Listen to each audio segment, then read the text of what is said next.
Bem-vindos, todos que estão chegando aí. Aproveito para perguntar, você que acabou de entrar, dá um joinha aí se você está me ouvindo bem, por favor. Diz assim, o áudio está ok, para eu saber.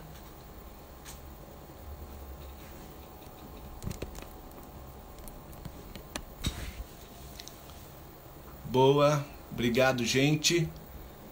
Que alegria estar aqui. Vocês não sabem como estou feliz de poder receber a Karina.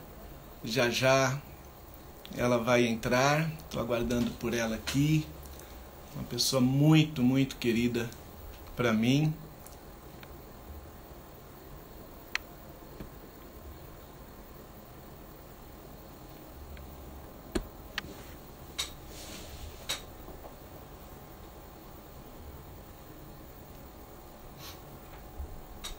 Espero que todos vocês estejam muito bem, não é? Estamos vivendo esse tempo tão diferente, esse tempo de tantos desafios, de tanto aprendizado, de tanta avaliação, né? Opa, aqui a Karina chamou.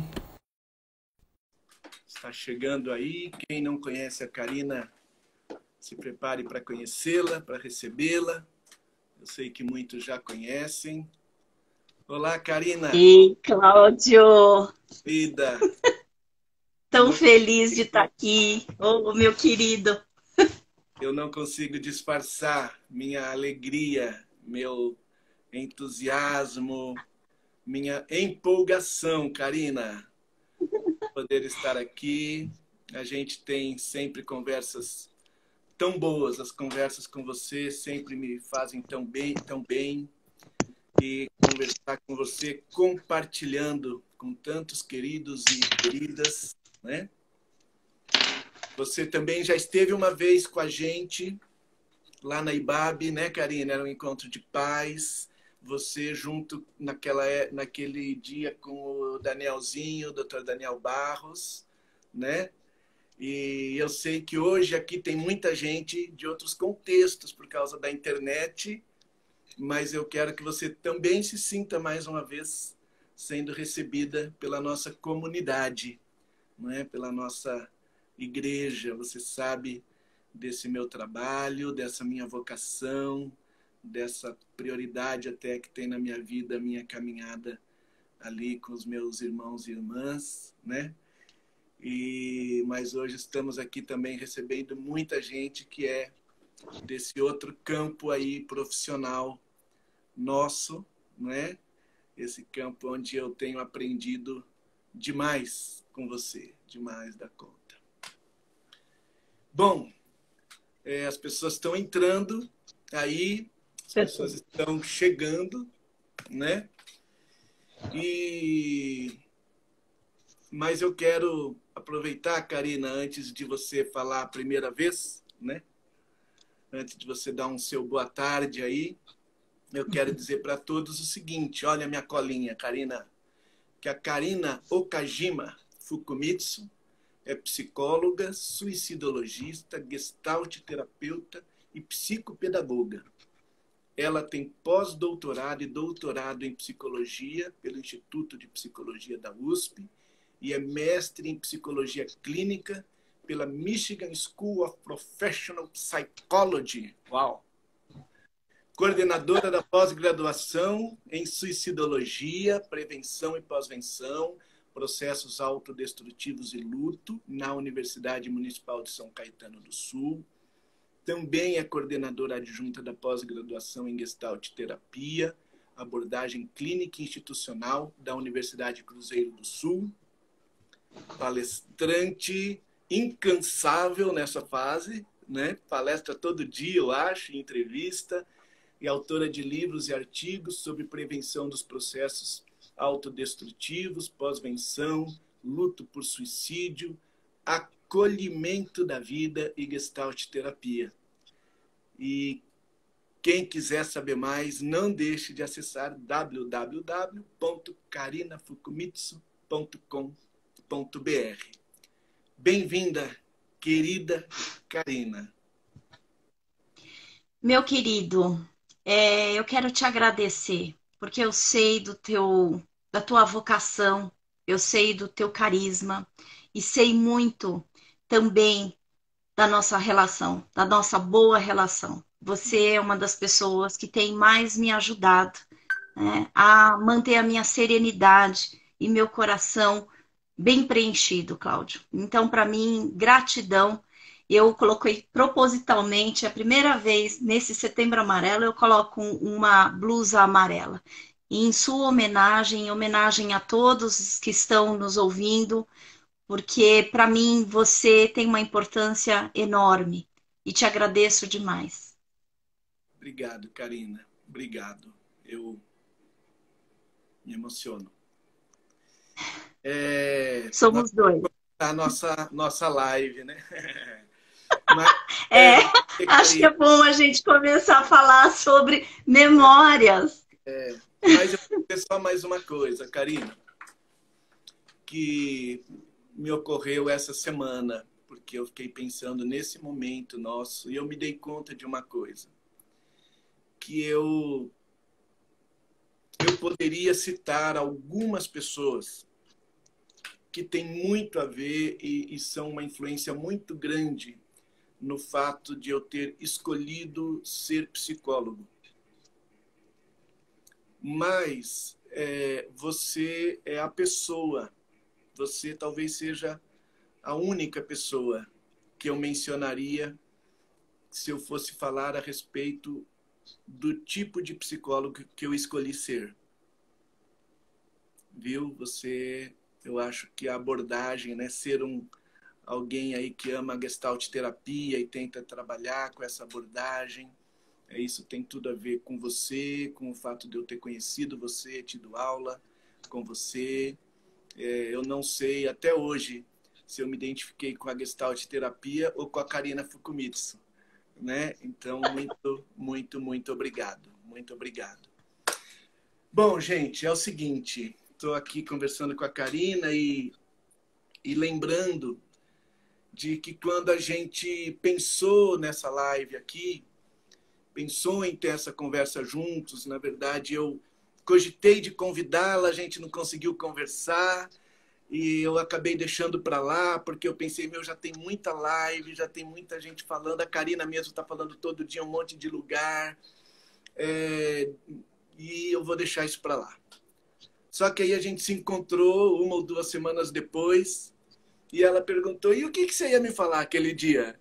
Eu falei, Karina, eu ia te convidar para a gente fazer uma live, mas deixa para lá, já é muita live. Ela falou, não, mas vamos fazer, que dia que você queria e tal. E eu falei, mas Karina, só se tiver alguma coisa a mais para dizer que você não tenha dito, ou que você deseje também esse espaço. E surgiu entre nós ali o desejo da gente ter um papo ainda dentro desse Setembro Amarelo, mas um papo que apontasse realmente para a vida, um papo que trouxesse esperança, né? Uma conversa dentro da perspectiva do esperançar, né? E foi engraçado que nessa conversa nossa, eu lembrei de uma história que eu já tinha contado para a Karina, mas naquele momento eu contei, ela me impactou e impactou a Karina também de um jeito especial, que é a conversa sobre um moço chamado Felipe. Esse moço, cada vez que eu encontro com ele, eu digo assim, Felipe, o limpador de memórias. Não sei se eu te falei, Karina, mas eu consegui falar com ele depois dessa nossa Ai, conversa. que bom! Bem Que legal, bom! foi bem legal. Eu conheci o Felipe há quase 10 anos, quando houve aquela tragédia lá em Teresópolis, na região serrana do Rio.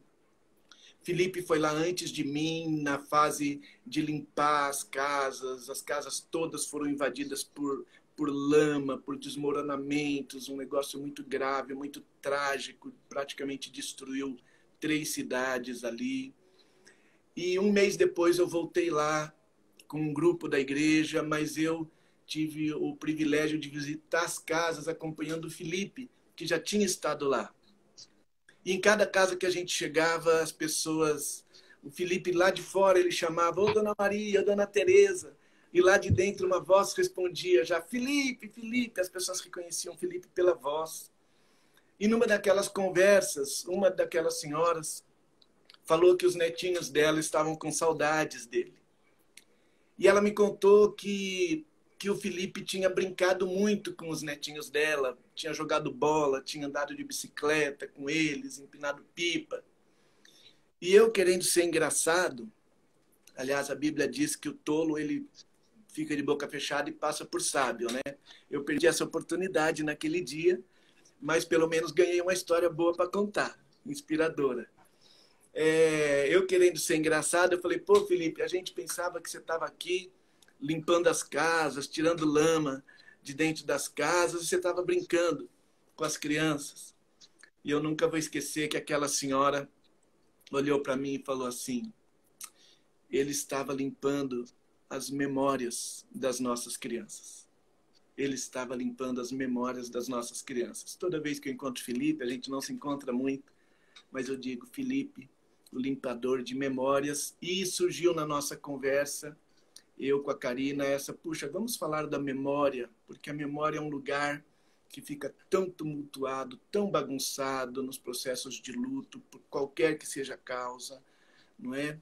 E a gente podia tentar ajudar as pessoas a olharem para as suas memórias de um jeito novo, de um jeito renovado, cuidar desse lugar, né? Então, Karina, memória, o que é a memória? Que lugar é esse? Fala o que você quiser, do jeito que você quiser, e vamos lá. Eu achei muito bonito quando a gente estava reconstruindo uma memória da tua história com o Felipe e da minha também.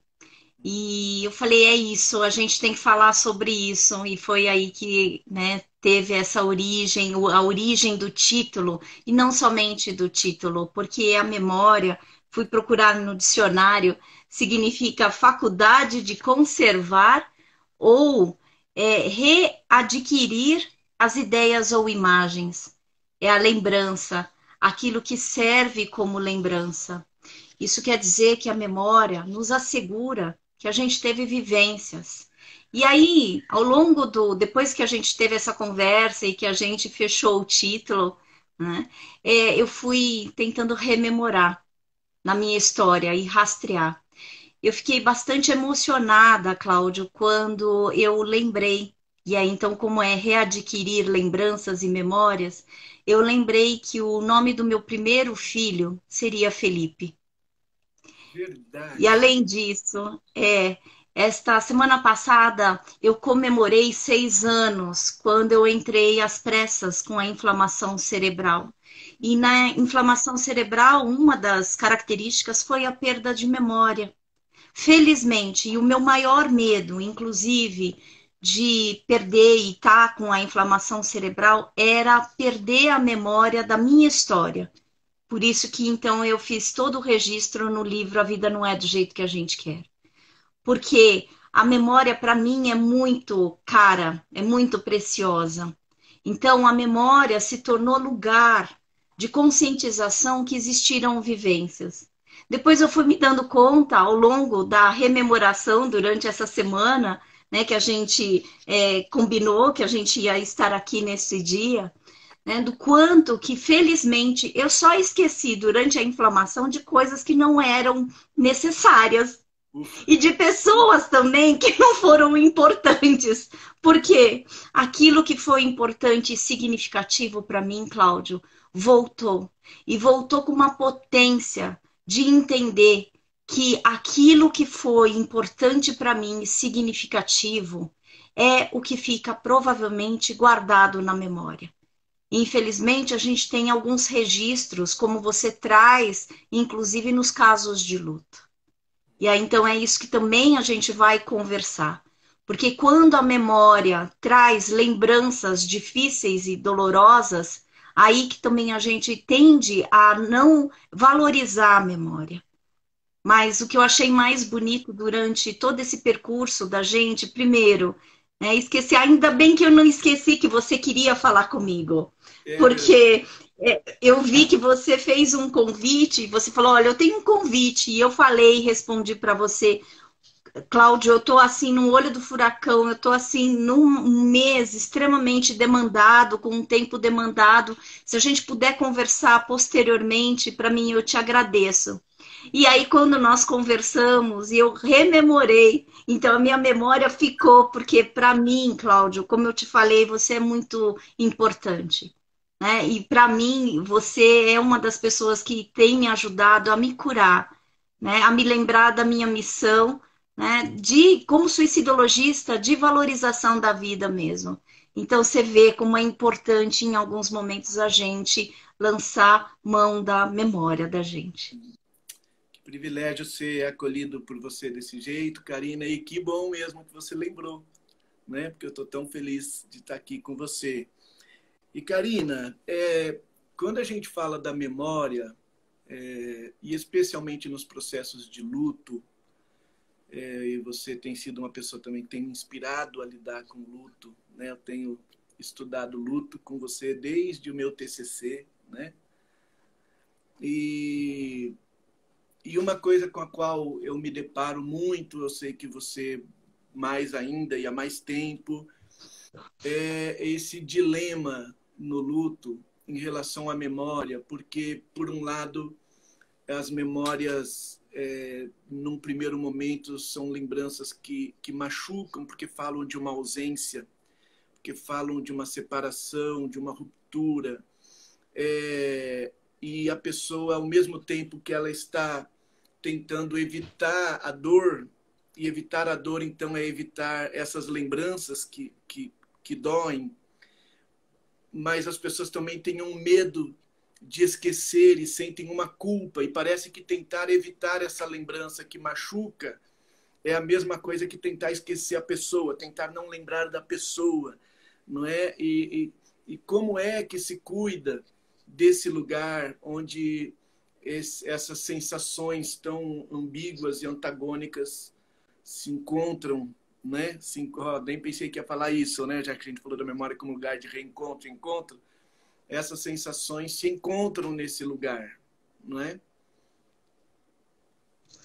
A memória, ela não pode ser colocada como lugar de sofrimento somente, mas muitas vezes ela é colocada, né?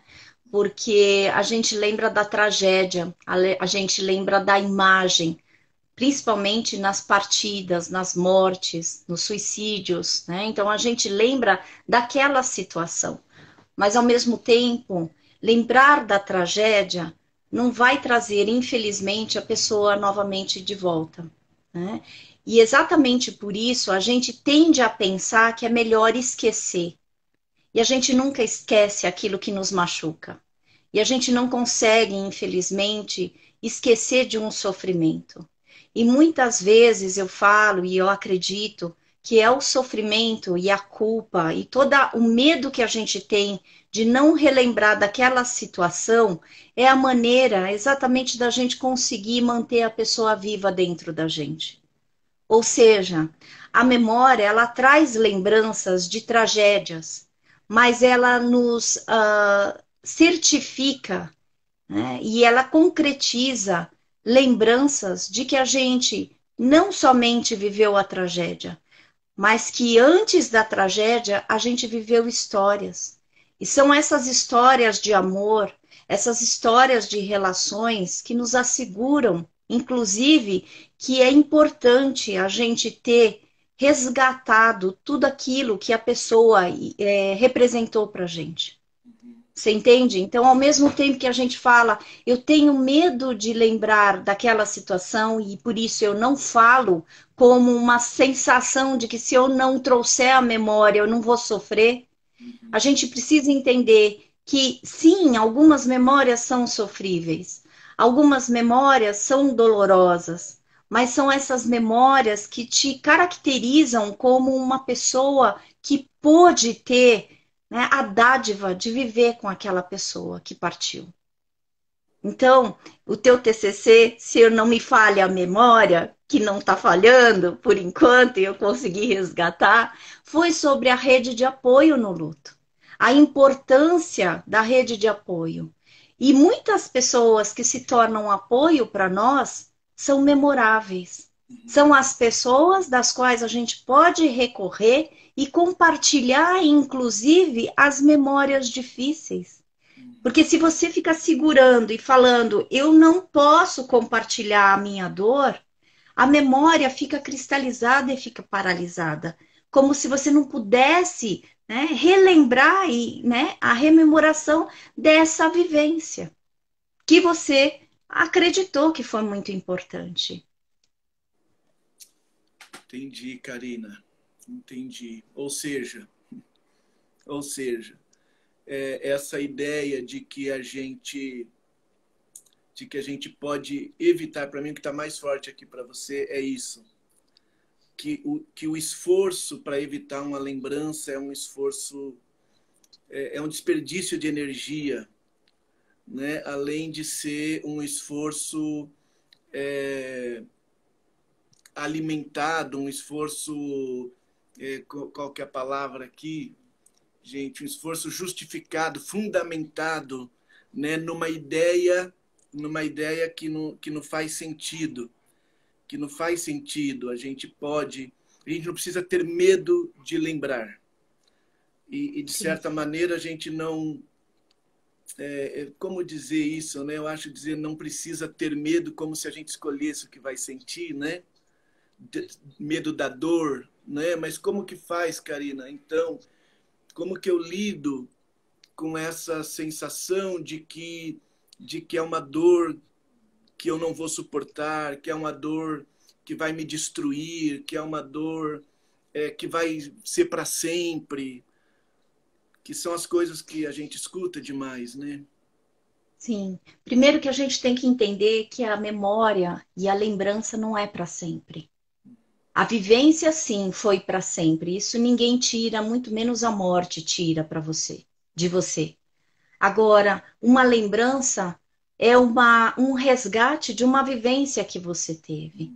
E a gente tem uma incorreção na nossa percepção de que se eu não lembrar, eu não vou sofrer.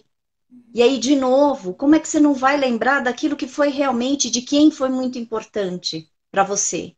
Quando a lembrança dolorosa te impactar, e ela vem mesmo.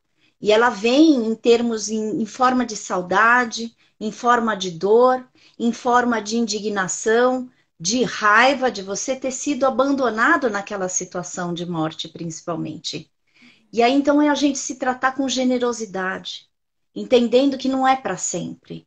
Tudo é muita coisa, como diz o meu amigo Cláudio Manhães, né? Porque assim, a gente tem a tendência de achar que aquilo que traz sofrimento não vai passar. E a gente também tem que confiar e ter uma esperança que a nossa vida é efêmera, que a gente tem condições sim de lembrar, mas as lembranças, elas provavelmente elas trazem assim um aperto no nosso coração e nesse momento é momento de você respirar, tomar fôlego. Você viu o que eu acabei de fazer? Eu fechei os meus punhos, a minha mão aqui, com muita força, e é isso que eu utilizo como a maior estratégia. Como eu me lembro, e quando eu me lembro de alguma coisa que me traz muita dor, eu fecho os meus olhos, respiro, tento me assegurar de que aquela situação não vai me destruir. Porque a vivência em si não me destruiu. Agora eu estou lembrando da primeira pessoa que eu considero como se fosse a minha primeira psicóloga, que foi a irmã Irileide, que aí ela estava no meu colégio, é minha professora de matemática, e eu fiquei em recuperação de matemática quando os meus pais se separaram. E eu estava muito triste. E a irmã Irileide, ela percebeu que a minha nota tinha baixado, obviamente, fiquei em recuperação de matemática. Ela falou: acho que você não está bem. E eu falei: irmã, eu não estou bem. Eu estou muito triste porque os meus pais estão se separando. e eu não estou achando que eu sou capaz de somar mais. Então, a minha maior dificuldade em matemática era somar e subtrair e dividir. Olha só, né? Por isso que eu me tornei psicopedagoga, porque as coisas começaram a fazer muito sentido em termos de aprendizagem. Enfim, a irmã me escreveu uma carta que eu até tenho hoje. Ela Verdade. falou, Karina, quando você tiver um problema, coloque o seu problema nas suas mãos e olhe para a sua mão e fale: você não irá me vencer. Hum, Isso quer dizer que o que eu acabei de trazer, que é uma estratégia que eu utilizo quando eu estou com problema, é a aprendizagem memorável de uma pessoa que pôde me dar uma pista de como é que eu ia lidar com os meus problemas. Você percebe? E sim. muitas vezes, e foi uma maneira que até hoje eu falo para as pessoas que eu tenho acompanhado, não dá para esquecer aquilo que te aconteceu. Agora, dá para acolher o que te aconteceu, inclusive essa memória, Uhum, porque ela vai sendo ressignificada. uhum, Essa imagem, ela vai dando lugar para outras imagens. Aquela dor, ela também não é que nunca vai passar, mas não é que vai também passar de uma hora para outra. uhum, Mas é você entendendo que a dor existe, o sofrimento existe, e não é o fato de você lembrar da situação, mas o que está em jogo é você falar que apesar daquilo que você memoriza como situação traumática, você tem muita vivência e muitas situações e experiências importantes com aquele que se foi. uhum. Karina, deixa eu aproveitar para combinar com todo mundo aí. Eu desativei os comentários. Para mim já estava um pouquinho difícil. Eu tive alta da Ritalina, mas mesmo assim, esses comentários não dá. E como eu vi que alguém aí também pediu para desativar, eu falei, opa, concordo com você, vou desativar. E no fim, sobrando um tempinho, eu acho que vai dar, a gente pode abrir para algumas perguntas aí, tá bom? Quando você diz, Karina, que não vai ser da noite para o dia, num passe de mágica, dentro desse contexto, desse ensino tão bonito da sua professora de matemática, a irmã lá do colégio, eu me dei conta do seguinte, que ela não estava ensinando para você um passe de mágica, ela não estava ensinando um truque, ela não estava dizendo que você tinha um controle sobre a situação, né? Ela não estava te dando uma lição de pensamento positivo, ela estava falando de fé, né, Karina? Ela estava falando de algo em que ela acreditava e compartilhou isso com você. Uhum. Como que é para você? Como que você concilia, Karina, esse aspecto da fé, né, de acreditar, né, na possibilidade de superação dessa dor, acreditar que o tempo vai ajudar, que você pode esperar. Você vê isso como também um ingrediente de fé nesse processo? Saímos do roteiro. Totalmente. Saímos do roteiro e eu acho que isso é memorável também, e é importante a gente sair daquilo que é previsto. Uhum, Porque a memória vai registrar aquilo que é vivido, não aquilo que é decorado, né? E aquilo que é vivido é o que a gente está fazendo agora. Quando você fala para onde vai a nossa fé? Eu uhum, me lembro de uma amiga que hoje é minha afiliada profissional, também junto com a Marília Aguiar, e professora também, felizmente, da pós-graduação em suicidologia. Eu organizei um livro em 2008 e foi um momento que eu me apaixonei pela Gláucia Tavares. uhum, E a Gláucia Tavares é uma das coisas que eu sempre falei, esse ensinamento que eu tive. No capítulo dela, ela ensina que trauma significa e deriva de ferida. como E é que que se a é? gente brincar com a palavra de ferida, né? E que se a Ferida? gente brincar com a palavra ferida, se a gente brincar com a palavra ferida e tirar o R do meio e inverter a palavra, fica o quê? Ida da fé. Né? E Fé foi e uma das coisas mais bonitas que eu aprendi em relação a situações traumáticas. Primeiro, trauma acontece quando a gente acha que não consegue dar conta das situações. Quando a gente acha que não tem autossuporte. E todas as vezes que a gente vive um trauma, principalmente de situações que nos ferem, a primeira coisa que vai acontecer é uma ferida. E quando acontece uma ferida, vai-se embora a nossa fé. E aí, então, quando eu falo que muitas vezes a gente tem medo de se lembrar das situações, porque a gente não quer perder a nossa fé. A gente não quer perder a nossa capacidade de esperançar. E que muitas vezes a gente perde, sim, porque o sofrimento está tão em carne viva que a gente começa a duvidar. Mas a gente também precisa entender que a nossa fé, ela está muito mais na gente, na maneira como a gente vai enfrentando as nossas dificuldades. E sim, o que a irmã Irileide me ensinou não foi um sermão e estratégia, por isso que eu a considero como a minha primeira psicóloga, porque a gente, psicólogo, não faz isso, né, Cláudia? A gente tenta ser guardião do foco da pessoa. E ser guardião do foco é tentar ajudar a pessoa a encontrar o que significa bem-estar para ela. E muitas vezes, quando a gente está em carne viva, a gente busca onde que é que está esse bem-estar. Quando que um dia eu vou conseguir sentir esse bem-estar? Vai ser um dia, vão ser momentos também. E a gente tem que entender que não é da noite para o dia que a gente cicatriza as nossas feridas em carne viva. Hoje eu recebi uma mensagem de um dos enlutados que eu não pedi autorização para falar o nome dele, por isso que eu não vou falar, mas é um enlutado que tem sido muito importante na minha vida.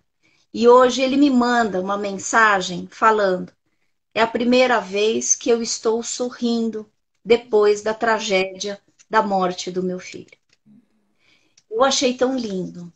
E eu também recebi, também não pedi permissão, por isso que eu não vou falar, né, do nome desta pessoa, mas eu recebi mensagens assim de trabalhos que estão fazendo sentido para esta pessoa.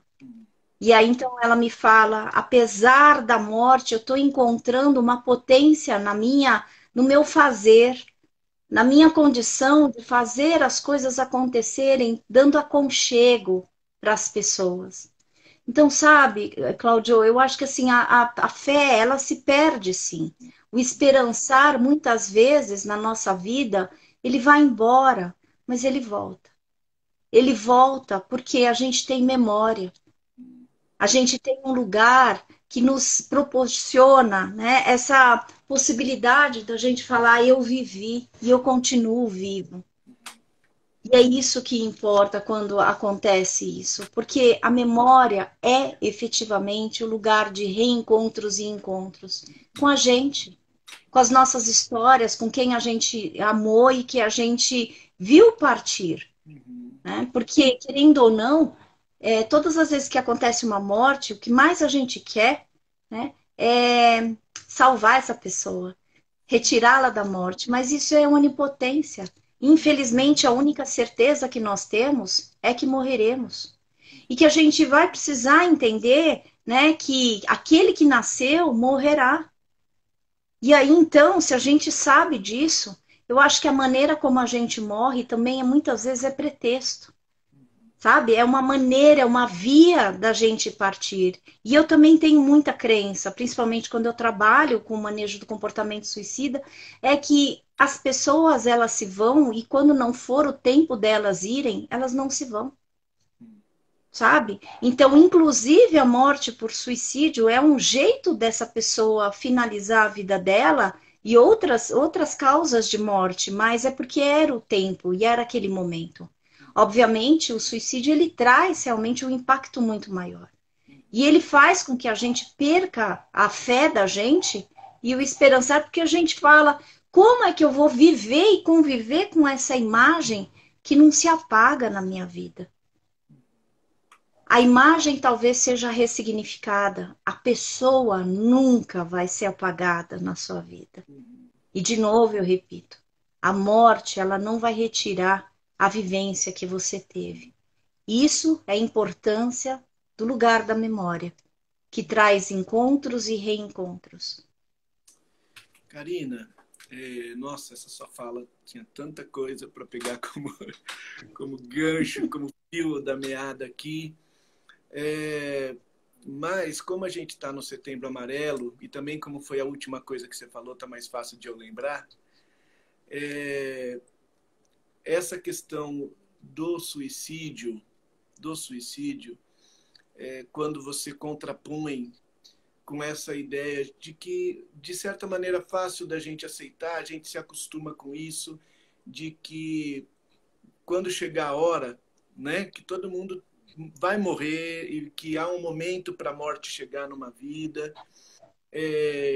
Agora, quando houve um suicídio, o suicídio traz essa questão de um julgamento muito grande, né? É muito difícil aceitar aquele momento como era a hora da pessoa morrer, né?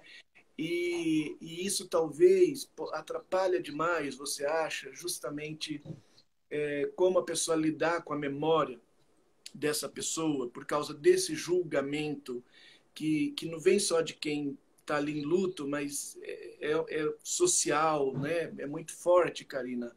Isso afeta demais também essa questão desse lugar chamado memória.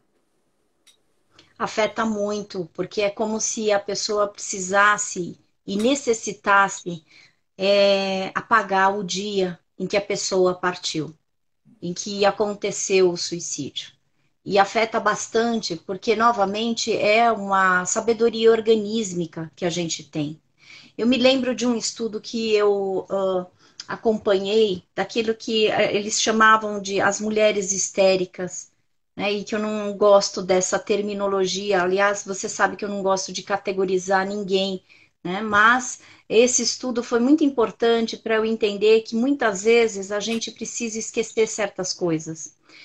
O que eles chamam de mulheres histéricas foram mulheres que vivenciaram e viram os seus homens, maridos, sendo fuzilados no campo de concentração. E logo em seguida elas ficaram cegas. Eu achei isso de uma tamanha sabedoria organísmica que aí eu faço uma aproximação com a questão da nossa perda de memória. Muitas vezes, quando realmente a situação é traumática e a gente não quer enxergar que aquela situação aconteceu. E o suicídio é uma das mortes que traz muito essa necessidade da gente querer apagar da nossa mente, da gente querer apagar, né, porque a gente sofre demais. E aí, então, como é que a gente vai fazendo, né, com que a gente possa, inclusive, resgatar as memórias, porque parece que tudo se vai. Então, uma parte que aconteceu na tua vida parece que a gente tende a generalizar e para não querer enxergar, mas na verdade é uma sabedoria organísmica que a gente tem que aprender a ser generoso com a gente. Então, muitas vezes no suicídio, uma das coisas que eu mais trabalho é com a reconexão da generosidade e da compaixão, da gente com a gente. A gente é obrigado a encontrar maneiras da gente se cuidar. Infelizmente, é uma convocação, inclusive quando a gente tende a perder aquela memória ou querer esquecer aquilo que foi importante, inclusive o dia, a maneira como a pessoa se foi, como a pessoa partiu, é uma forma muito salutar, né, da gente se proteger. Porém, a gente só vai conseguir esquecer se a gente relembrar. É a mesma coisa que eu falo em termos de sofrimento. A única maneira da gente lidar com o nosso sofrimento e com as nossas feridas é olhar para elas. Porque sofrimento que não é visto, ele não consegue encontrar também estratégias para que a gente possa sair dele, você entende? E é um dos exemplos que eu sempre trago. Se eu tenho um machucadinho aqui, e aí eu falo para você, Cláudio, né, não adianta que você já sabe da resposta, mas se eu falo para você, tá doendo, eu machuquei.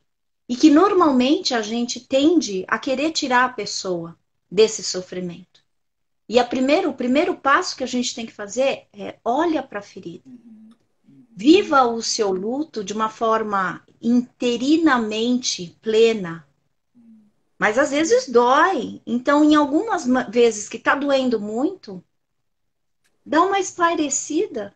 Não queira viver totalmente, você entende? Porque essa alternância é o que faz com que a nossa memória, a gente não consegue gravar tudo, não é verdade? Felizmente. Meu caso, quase nada.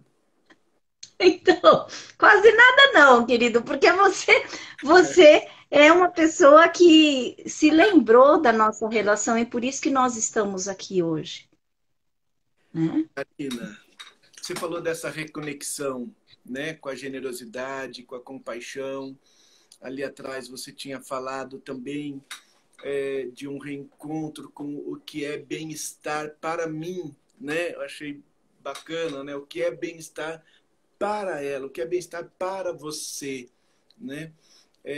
Como é que na prática, como é que na prática a gente pode imaginar, pensar, não é, em ter esses encontros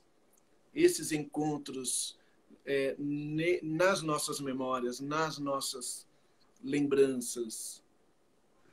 Buscando maneiras de extravasar, né? Buscando formas de comunicação. E aí eu vejo na arte, eu vejo na escrita, eu vejo na maneira da gente se conectar com as pessoas, com Deus, com aquilo que é significativo para nós. Então, assim, como é que você estabelece conexões? Quando você encontra maneiras diversas de você comunicar o teu sofrimento. Sofrimento solitário, sofrimento que é guardado para si, ele provoca muito maior sofrimento. Então, às vezes, né? Às vezes a gente não encontra uma rede de apoio. Então, encontre outras alternativas. Sejam lá pelas práticas integrativas, tem muitas práticas, yoga, meditação, né? A própria respiração, a arte, a escrita. A escrita. Então, assim, tem várias formas da gente se reconectar com a gente e da gente trabalhar a nossa compaixão, porque se a gente encontra uma via de expressão, na verdade, para esse sofrimento, e a gente encontra um certo escoamento, a gente tende a ficar menos paralisado no nosso luto. O nosso luto, e uma das coisas que eu quero assegurar para você, não é que às vezes a gente fica paralisado que a gente não está fazendo nada pelo nosso luto. O nosso luto já está fazendo pela gente. Olha que incrível, porque processo de luto já é resposta de um ser humano. Só um ser humano tem uma conscientização da morte e da finitude, de si e do outro. Portanto, o processo de luto é resposta para tudo aquilo que está acontecendo.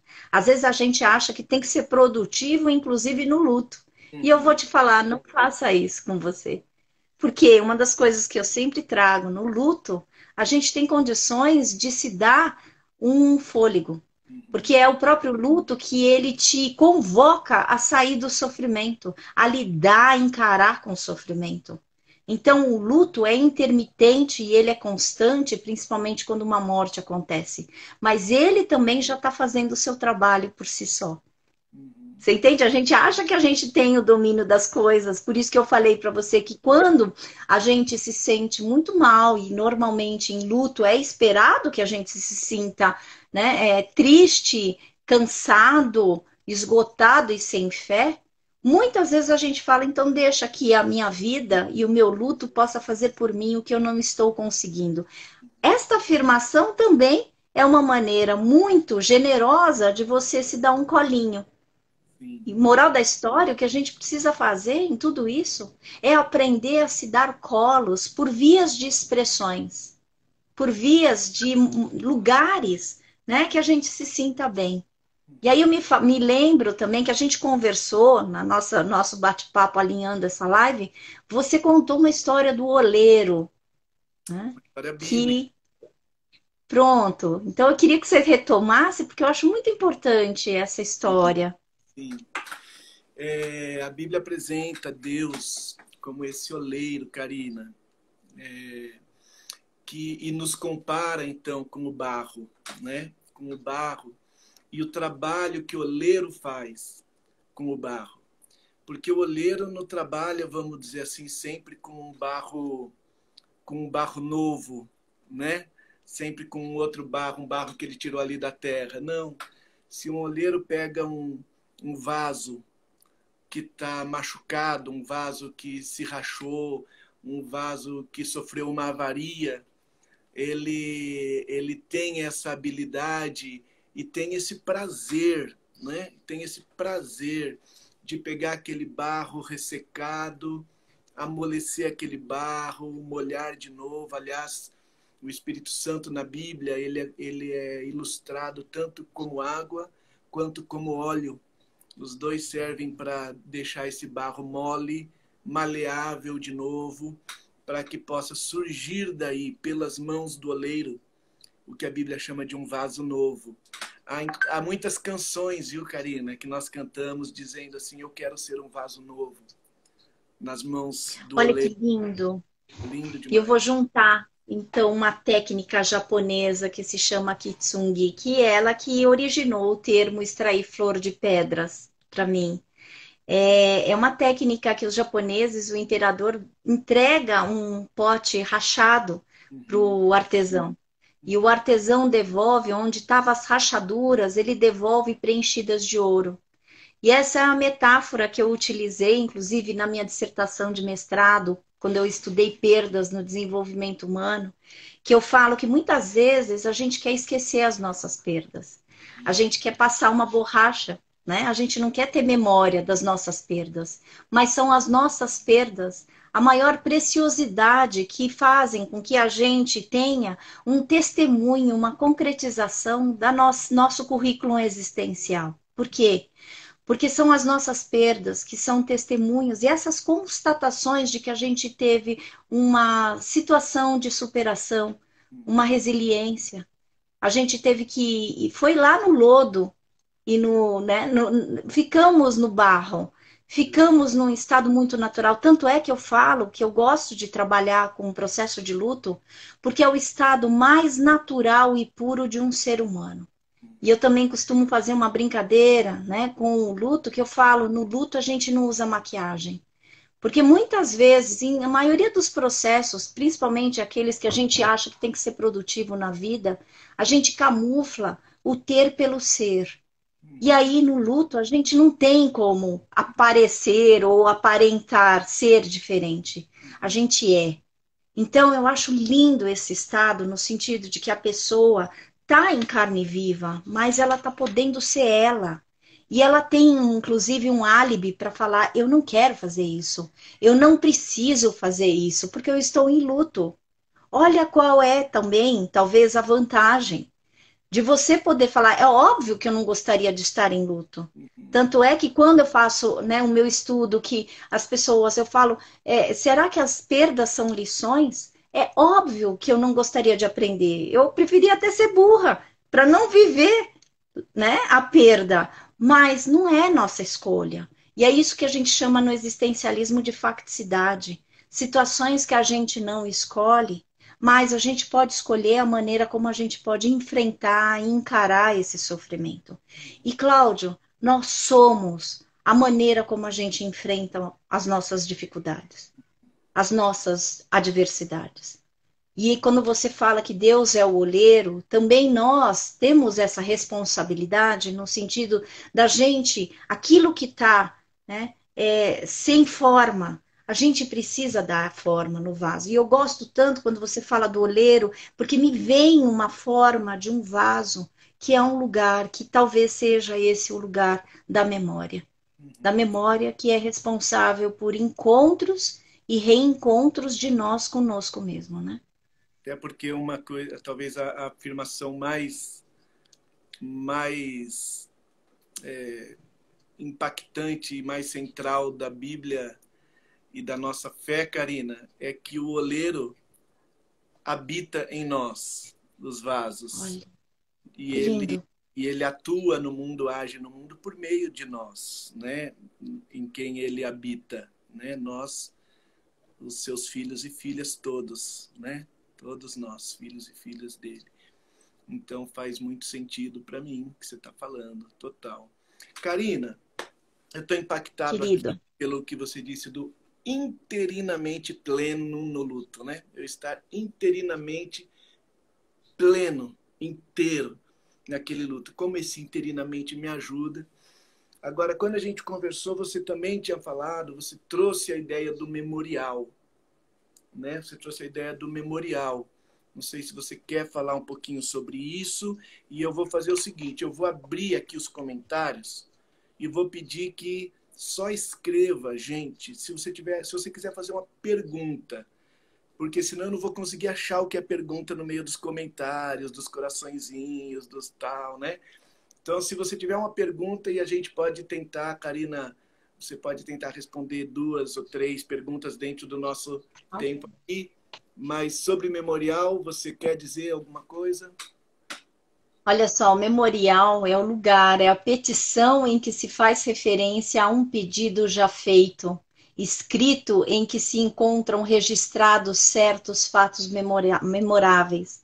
Eu gosto muito de escrever, né? E eu comecei a escrever quando eu li uma frase que é do Platão.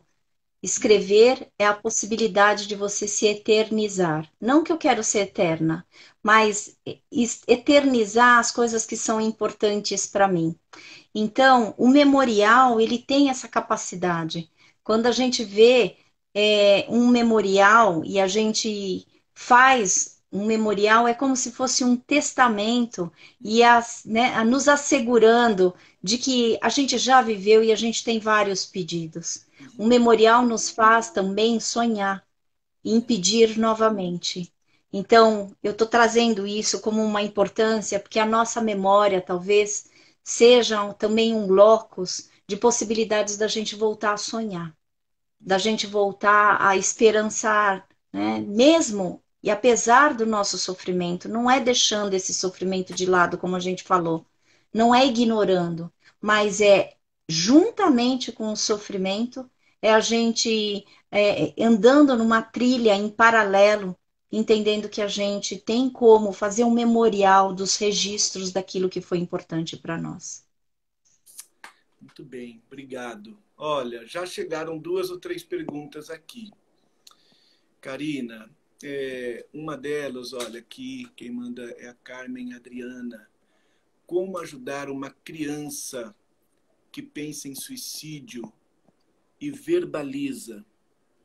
Que bom que verbaliza, né? Sim. E a primeira coisa é realmente o que é que está fazendo com que você queira se matar. Eu também tenho muito receio que você se mate. Então vamos conversar sobre esse sofrimento. Ninguém, gente, que pensa em se matar tá com uma situação controlável. Pelo contrário, então tá com esse sofrimento escancarado e a gente tem que se aproximar perguntando sem ter receio e sem ter medo de ter medo. Você entende? Porque muitas vezes a gente tem medo, né, de ter medo que essa criança ou essa pessoa se mate. E você pode falar também, você é muito precioso para mim, muito querido, você é muito importante, então vamos conversar sobre o que está fazendo com que você pense na morte como possibilidade.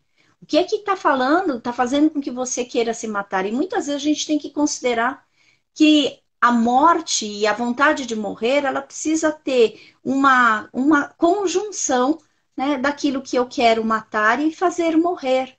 Isso quer dizer, tem um sofrimento aí, minha gente. Então, mais do que a gente colocar foco no suicídio, é colocar foco no acolhimento deste sofrimento existencial. Muito bem, obrigado, Karina. É... Tem aqui uma pergunta. O tempo do luto, olha, Helena, existe um período considerado mais ou menos saudável? A gente tem muita necessidade, né, Karina, de tentar distinguir, as pessoas querem distinguir até onde é saudável, onde virou um problema, essas métricas, Isso Karina. eu acho que é muito importante, porque no luto não tem métrica. Cada um sim luta à sua maneira, até porque nós vivemos de uma forma diferente. essa história de que a gente tem que se enlutar em menos de um ano, 2 anos, 3 anos, 2 semanas, não tem tempo certo, porque cada um enfrenta, né, o seu problema de uma forma diferente. Eu acho extremamente importante essa pergunta, porque muitas vezes a gente tende a achar que aquilo que traz paralisação é considerado como patológico. E esse termo saudável, há muito tempo eu não falo. Porque o que que é saúde, o que que é doença? Se a gente entende, principalmente em Gestalt terapia, que saúde e doença não significam opostos, mas maneiras da gente se mostrar no mundo, isso quer dizer que então não existe aquilo que é resposta, porque luto é resposta patológica ou doentia. Existem sim lutos complicados. Agora, o que a gente precisa entender é que o primeiro ano é aquele ano mais difícil, porque é o primeiro Natal, o primeiro aniversário, o primeiro tudo em termos de eventos que normalmente a gente fazia com a pessoa. Mas eu não estou falando que o luto se fecha. Aliás, eu não acredito que o luto se finaliza, porque ele não é uma questão de estado, ele é uma condição que a gente é lançado, principalmente quando a gente lida com a morte de alguém. Isso quer dizer também não se exija e não exija do outro para que ele se coloque em forminhas. Lembra disso? O luto é a nossa possibilidade de viver interinamente quem nós somos. É a oportunidade também da gente falar: eu não quero fazer mais nada. Eu não sou obrigada a nada, porque eu estou em luto. Não Uhum. sei se você, enlutado, já pôde fazer isso. Eu fiz. Quando eu não estava podendo, eu falei: eu estou em luto. Eu não quero pensar em nada. Eu não quero compreender nada. Eu só quero viver o meu luto. Isso é uma permissão que a gente se dá. Isso eu acho extremamente importante. E talvez o grande problema da métrica seja exatamente esse aí, né? Todo mundo vai ter que se encaixar, enquadrar nessa Exato. métrica, né? Aí vem o tal do normal, né? Então, não rola. Gente, nosso tempo Isso. está indo Olha, embora, lamentavelmente, Karina, e eu quero tentar ler duas citações aqui, vamos ver se eu consigo. E eu queria deixar com você, Karina, com todos vocês que estão acompanhando. Olha, muita gratidão por vocês estarem aqui nesse papo, tá bom? Mais uma citação, essa aqui, olha. Pensa nisso sobre memória. Lembro-me da minha aflição e do meu delírio, da minha amargura e do meu pesar. Lembro-me bem disso tudo, e a minha alma desfalece dentro de mim. Todavia, lembro-me também do que pode me dar esperança. Graças ao grande amor do Senhor é que não somos consumidos, pois as suas misericórdias são inesgotáveis, renovam-se a cada manhã. Grande é a sua fidelidade. O Senhor é bom para com aqueles cuja esperança está nele, para com aqueles que o buscam. É bom esperar tranquilo pela salvação do Senhor. É bom esperar. E essa citação da Bíblia, de Lamentações de Jeremias, me remeteu a essa citação sua, Karina. É fundamental acreditar que será o tempo o remédio para que a alma possa se reafirmar. Será necessário tempo para crer que tudo passará e para se resgatar a fé de que certo dia novas ideias poderão surgir, a fim de descobrirmos estratégias para lidar com perdas e chagas emocionais. É preciso tempo para se reestruturar, reencontrar-se, para se reaver consigo. É preciso tempo para adquirir tolerância existencial. Karina, 40 segundos, fica à vontade para falar da vida aí não é do jeito que a gente quer, se tem vida tem jeito, ou o que você quiser. é preciso tempo para a gente adquirir. Eu vou reendossar isso que você acabou de falar de uma citação minha, da gente resgatar a nossa tolerância existencial. Mas Uhum. também é preciso tempo e muito esperançar no sentido de você ser generoso com você, para você se resgatar na sua integridade. Você vai se resgatar. Acredite nisso. Um